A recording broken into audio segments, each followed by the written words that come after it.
In today's equity index futures markets, let's look at the S&P 500 futures as they're finding some higher price action today.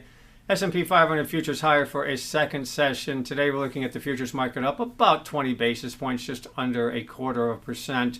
Currently priced at 68.85 in the futures market. Now that is about 0.2% below the all-time closing highs from last week. So we are seeing a little bit of higher price action after some selling pressure and then finding some higher levels here Friday and then continuing on Monday here today. So some consolidation and higher price levels here for a second day. Now looking at the driving factors today, really it was focused on a couple of sectors within the market, particularly the semiconductor sector and consumer discretionary sector, showing some strength and helping to support the S&P 500 futures as well as the Nasdaq futures.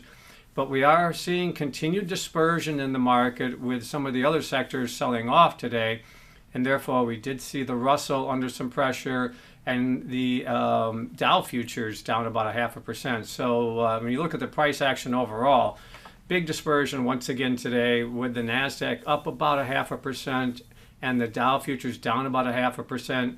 S&P 500 futures, as I mentioned, holding on to a slight gain today. They were higher early in the session, but able to hold on to a gain for a second session, finding some higher levels here after those all-time highs and trying to hold just below the all-time highs that we set last week.